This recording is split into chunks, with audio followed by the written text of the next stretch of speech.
Assalamualaikum warahmatullahi wabarakatuh. Perkenalkan, saya Asrofi. Saya adalah guru sejarah kebudayaan Islam di Madrasah Aliyah Pusat Batu Trenggalek.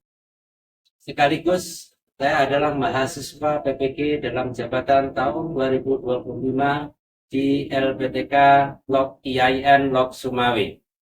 Pada hari ini, Jumat tanggal 10 Mei tahun 2025, saya akan melaksanakan praktek pembelajaran uji kinerja pada kelas 10 Madrasah Aliyah Pusraden Batu Trenggalek dengan materi berdirinya dinasti Umayyah di Damaskus. Selamat menyaksikan. Assalamualaikum warahmatullahi wabarakatuh. Waalaikumsalam warahmatullahi wabarakatuh. Anak-anak, sebelum materi pelajaran hari ini kita mulai, awalnya kita lakukan doa lebih dahulu, dipimpin oleh salah satu dari ketua kelasnya. Bismillahirrahmanirrahim. Alhamdulillahirabbil alamin. Ar-Rahmanir-Rahim. Maliki yaumiddin. Iyyaka na'budu wa iyyaka nasta'in. Ihdinas siratal mustaqim. Siratal ladzina an'amta 'alaihim ghairil maghdubi 'alaihim waladdallin. Rabbighfirli wa liwalidayya wa lil mu'minina amin. Ya rabbal alamin. Raditu billahi rabba wa bil islami dina wa bi Muhammadin nabiyyan wa rasulah. Rabbana zidna ilma warzuqna fahma waj'alna min ibadikas sholihin. Terima kasih. Untuk hari ini pelajaran kita adalah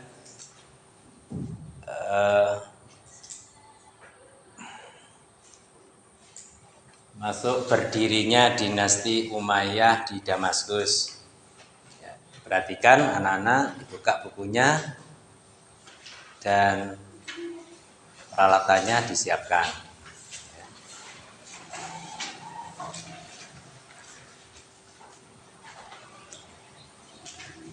Pertama, saya sampaikan materi hari ini adalah berdirinya dinasti Umayyah di Damaskus.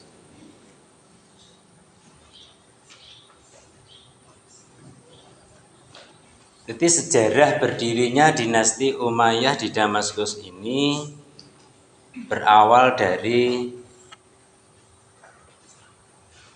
setelah wafatnya Khalifah Ali bin Abi Thalib. Setelah kekhalifahan Khulafaur Rasyidin berakhir pada tahun 661 Masehi. Yang kedua, terjadi konflik politik dan perang saudara atau fitnah. Yang ketiga, dampak dari Muawiyah bin Abi Sufyan, gubernur Syam, menolak pengangkatan Hasan bin Ali. Yang keempat, perjanjian damai antara Hasan dan Muawiyah. Selanjutnya Hasan menyerahkan kekuasaan kepada Muawiyah setelah terjadi namanya apa? Itu konflik apa? Oke. Nah, ini tokoh berdirinya dinasti Umayyah. Muawiyah bin Abu Sufyan.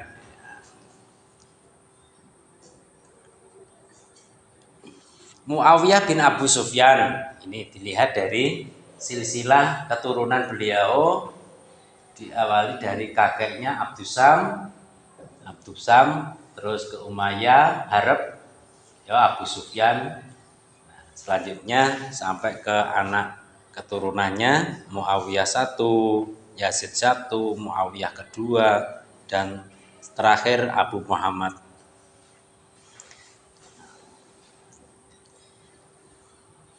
Sebelum beliau menjabat menjadi seorang khalifah, seorang pendiri dinasti pada masa pada masa Khalifah Umar bin Khattab, beliau menjabat menjadi seorang gubernur Syam. Beliau adalah cerdas, diplomatis, berpengaruh besar terhadap perjuangan. Berikutnya pendirian dinasti Umayyah ini berdiri pada tahun 661 Masehi setelah Khulafaur Rasyidin.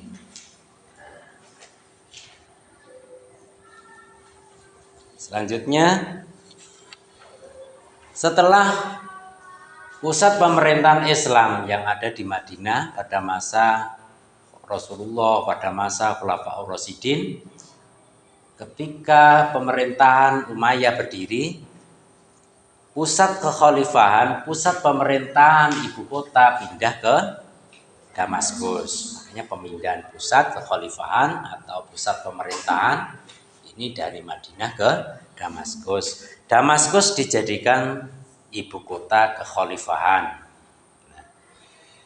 Alasannya posisi strategis, administratif dan politik, karena tempat tersebut adalah merupakan suatu tempat yang sangat strategis. Contohnya ini sangat subur tentang adanya wilayah yang makmur, wilayah yang sangat strategis untuk dijadikan wilayah pertanian, wilayah perkebunan, wilayah ya, dan lain sebagainya. Yang berikutnya untuk memperkuat kontrol atas wilayah Syam dan sekitarnya. Nah, wilayah Syam dan sekitarnya itu bisa dikontrol, pusat pemerintahnya di tengah-tengah. Berikutnya, nah ini ciri-ciri awal pemerintahan Umayyah. Kita ingat sejak pemerintahan Khulafaur Rasyidin, Khalifah Abu Bakar As-Siddiq itu punya ciri khas tersendiri. Salah satunya beliau adalah seorang yang sangat dipercaya, tegas, wibawa. Samping beliau adalah seorang sahabat Rasulullah yang sejak kecil mendampinginya kemanapun Rasulullah bepergian, kemana Rasulullah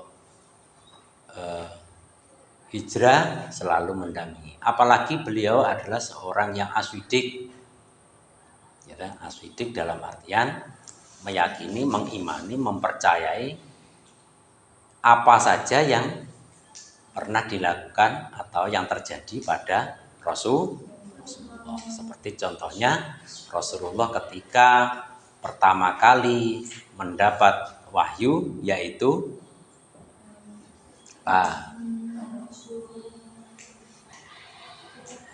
wahyu Rasulullah diangkatnya Muhammad menjadi seorang nabi dan rasul. Meyakini, mengimani, membenarkan kebenarannya. Yang kedua, ketika Rasulullah di-Isra' Mi'rajkan oleh Allah, lantaran malaikat Jibril, yang pertama kali meyakini kebenarannya adalah Abu Bakar. Oke. Yang kedua, satu contoh lagi, ciri-ciri dari seorang Khalifah Umar bin Khattab. Beliau adalah seorang yang tegas, cerdas, wibawa, sehingga layak beliau dijadikan seorang pemimpin yang sangat dihormati. Keberhasilannya yang luar biasa semasa kepemimpinan Khulafaur Rasyidin. Beliau menjadi seorang pemimpin mampu memperjuangkan dakwah Islam sampai keberhasilannya yang luar biasa, sehingga pada masa Khulafaur Rasyidin Khalifah Umar bin Khattab dikenal kepemimpinannya dikenal dengan keberhasilan di dalam Islam, dikenal dengan apa? Masa kejayaan atau masa keemasan. Ya, masa keemasan ya, dakwah Islam pada masa Khalifah Khulafaur Rasyidin. Ya. Semuanya kepemimpinan, semua pemimpin itu punya ciri khas sendiri-sendiri. Ya. Mulai dari Abu Bakar, Umar, Utsman, ya. Yang terkenal Utsman sampai sekarang dikenal beliau berhasil memodifikasi Al-Quran sehingga Al-Quran pada masa itu dikenal dengan namanya Mushaf Utsmani. Sampai sekarang terjaga keutuhannya dari kesalahan apapun, ya, Al-Quran sampai ke ila yaumil. Oke. Khalifah Ali juga punya ciri khas tersendiri. Ya. Wibawanya, kecerdasannya, ilmunya, pengetahuannya dan sebagainya. Ketika dipimpin oleh Umayyah, berdiri sebuah dinasti, suatu kerajaan yang luar biasa, kesultanan yang luar biasa. Sehingga pada masa pemerintahan Umayyah ini punya sistem, punya ciri. Yang pertama, sistem pemerintahnya adalah monarki atau turun menurun. Apa artinya monarki? Ya.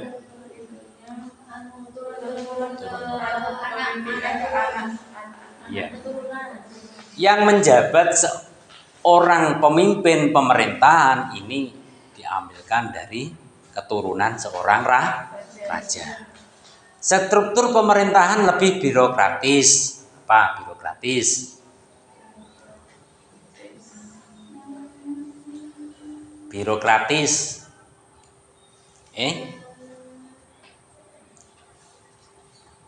Terstruktur, terkontrol, terpantau, apalagi birokratis. Nah, tuh kita buka lagi nanti. Sentralisasi kekuasaan, sentral, pusat pemerintahan tersentral, yaitu di Damaskus. Dari kerajaan-kerajaan kecil yang bermunculan, dari pemerintahan kecil-kecil di sekitarnya, ini terkontrol di Damaskus, terpusat. Seperti pada masa Rasulullah, ketika pusat pemerintahannya di Madinah, di wilayah-wilayah sekitar Madinah itu terkontrol. Pemerintahan Islam di wilayah itu pada masa pemerintahan di Madinah itu terkontrol, bisa diawasi dari pusat pemerintahannya. Oke. Yang berikutnya adalah sentralisasi kekuasaan. Kekuasaannya juga disentral. Mengadopsi sistem pemerintahan Bizantium dan Persia. Jelas. Nah, yang menjadi PR tantangan awal yang paling berat seorang Muawiyah bin Abu Sufyan ini tantangannya. Jadi seorang pemimpin itu harus tatak, harus siap dengan namanya suatu tantangan. Itu kan tanya jawab. Jadi teman yang melakukan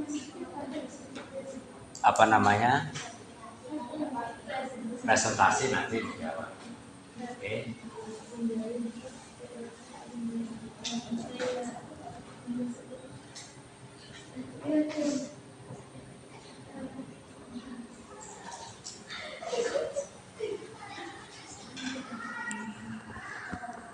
Ya, kalau sudah selesai, ini nanti berdiri apa? Duduk.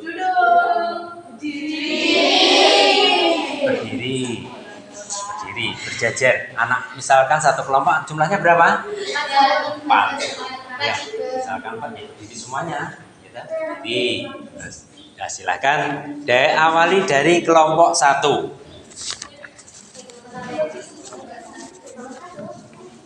Silakan maju.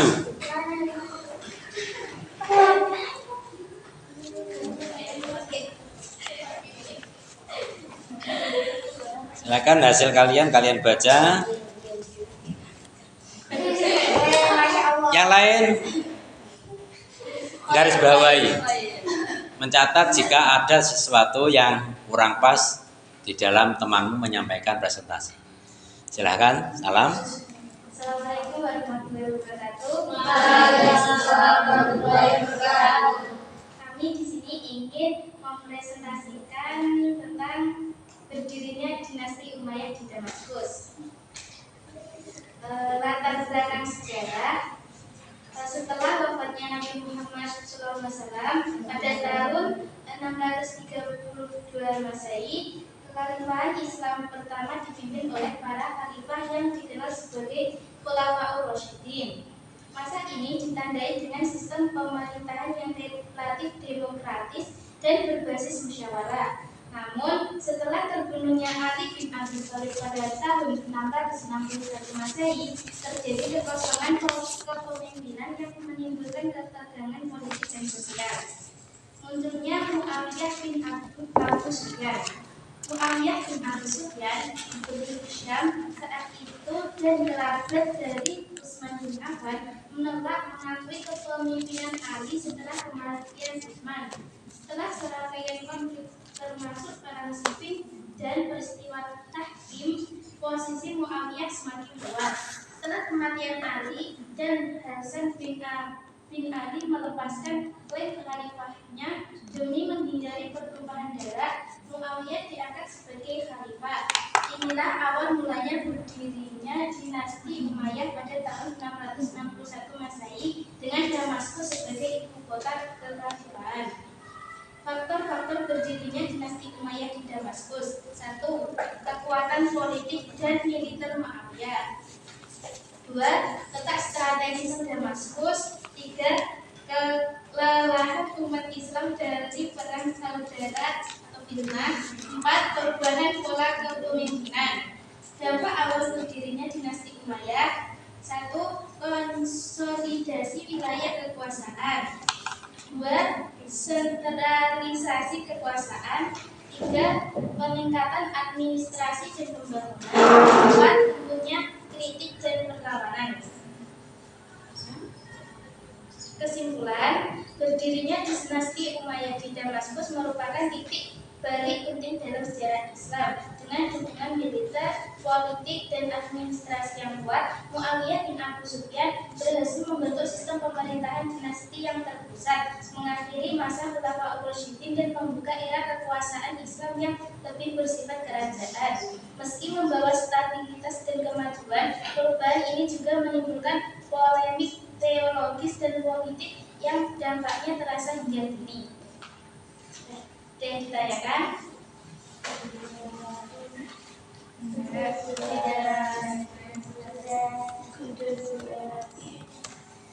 sekian presentasi dari kami. Wassalamualaikum warahmatullahi wabarakatuh. Waalaikumsalam warahmatullahi wabarakatuh.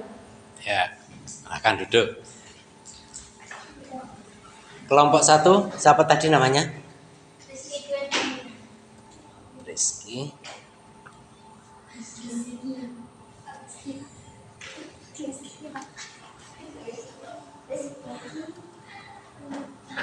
Terus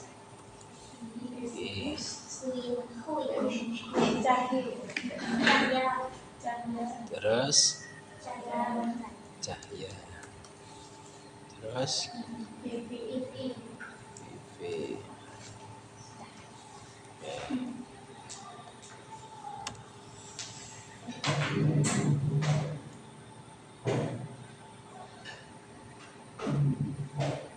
Kelompok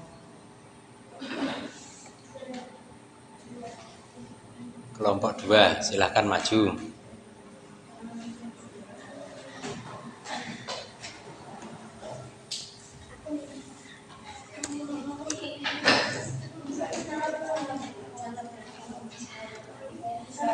Assalamualaikum warahmatullahi wabarakatuh. Waalaikumsalam warahmatullahi wabarakatuh. Kita dari kelompok 2 akan mempresentasikan proses berdirinya dinasti Umayyah di Damaskus. 1. Latar belakang politik. Konflik pasca Khulafaur Rasyidin.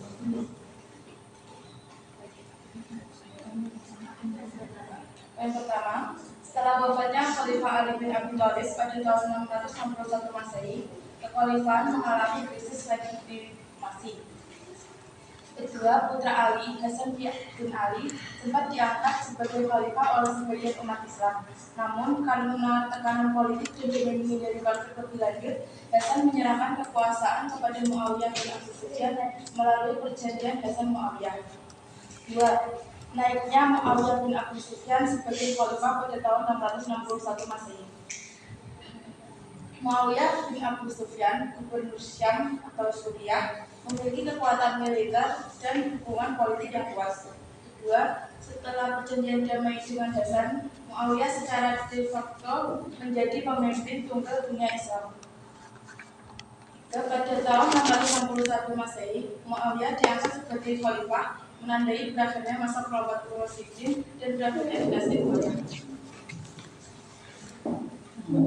Poin selanjutnya, pemindahan ibu kota ke Damaskus. Muawiyah memindahkan pusat kekuasaan dari Madinah ke Damaskus karena satu, Damaskus memiliki letak strategis dekat dengan wilayah Bizantium, Mesir, dan Persia.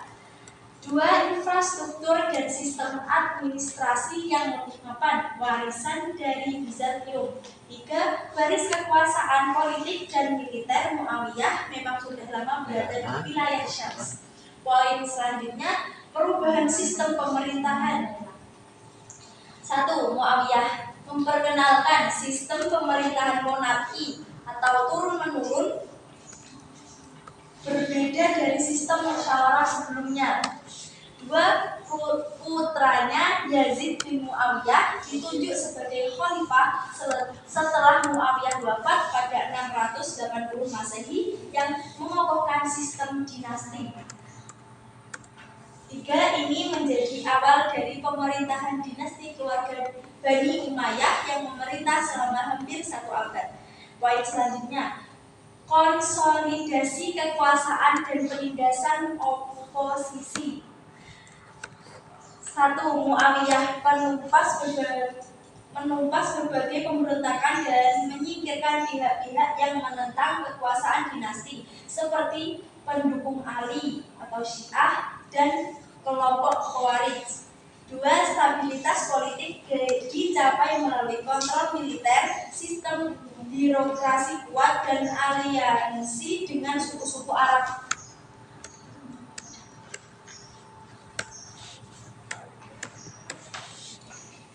Masa kejayaan ditandai dengan pemerintahan khalifah seperti Abdul Malik bin Marwan dan Al-Walid I. Namun kemudian kemunduran terjadi akibat korupsi, kehidupan mewah para elit, serta pemberontakan politik dan sekretariat. Dinasti Umayyah akhirnya berakhir dengan kejatuhan pada tahun 750 Masehi. Ketika kekuasaan mereka terguling oleh revolusi Abbasiyah yang memindahkan pusat kekhalifan ke Baghdad. Singkatnya, dinasti Umayyah di Damaskus merupakan masa penting dalam sejarah Islam yang menandai transisi dari sistem Khulafaur Rasyidin ke pemerintahan dinasti. Ditandai dengan sentralisasi kekuasaan, ekspansi wilayah, dan reformasi administratif, namun juga diwarnai oleh konflik internal yang pada akhirnya mengakhiri era kekuasaan mereka. Ada yang ditanyakan? Mungkin cukup sekian dari kami. Ada kurang lebihnya mohon maaf. Wassalamualaikum warahmatullahi wabarakatuh. Waalaikumsalam warahmatullahi wabarakatuh.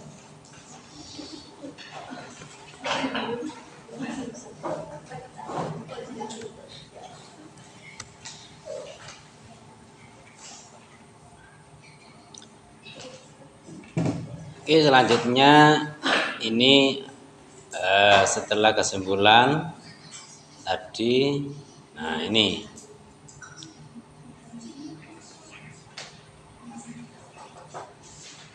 tugas individu ini nanti bisa dikerjakan di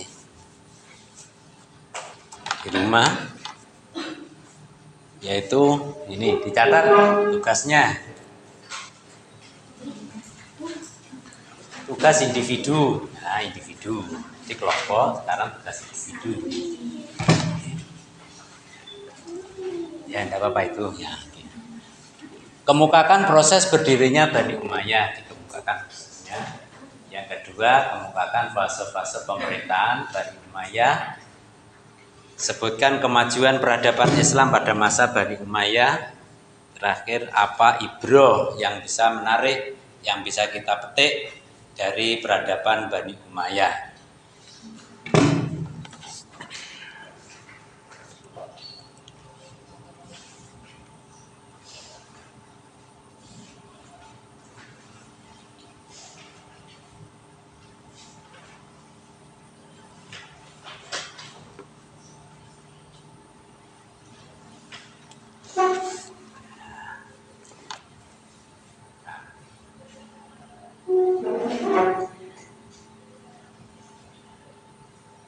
Setelah kalian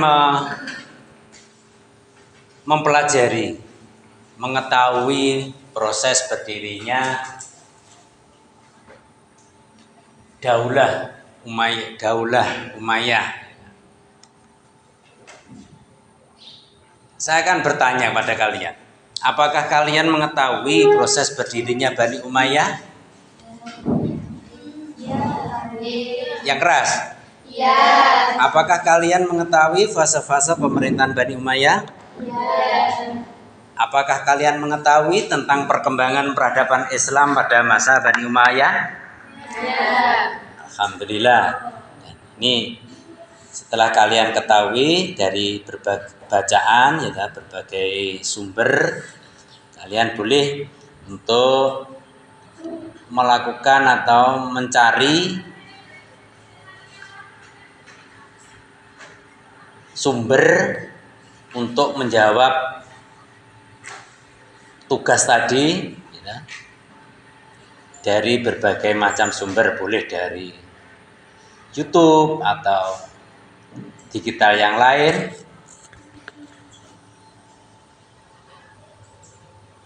Dari buku pelajaran atau LKS dan dari sumber-sumber yang lain. Silakan kalian untuk belajar, untuk mandiri mencari sumber jawabannya tadi. Nah, ini tugas kelompoknya tadi. Tadi udah. Ini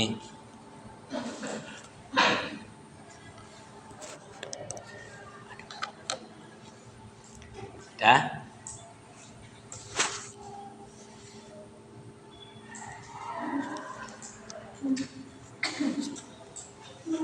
Ada yang disampaikan ke saya?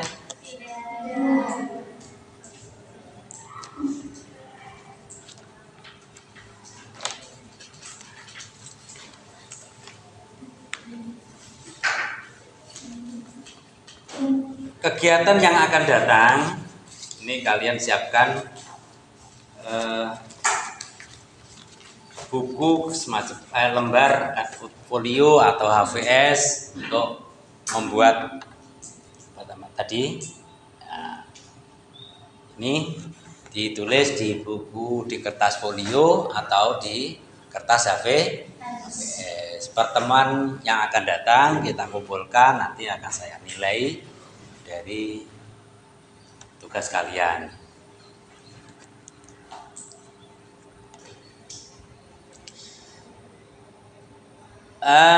Sebelum pelajaran hari ini berakhir,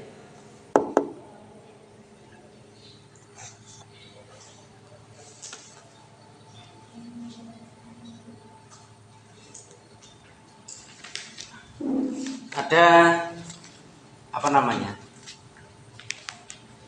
ada materi yang akan disampaikan ke berikutnya, yaitu kita masuk ke dinasti Umayyah di Andalusia. Oke. Ya. Akhirnya materi hari ini alhamdulillah sudah selesai. Ya. Kita tutup pertemuan hari ini dengan ucapan hamdalah. Alhamdulillahirabbil alamin. Assalamualaikum warahmatullahi wabarakatuh. Waalaikumsalam.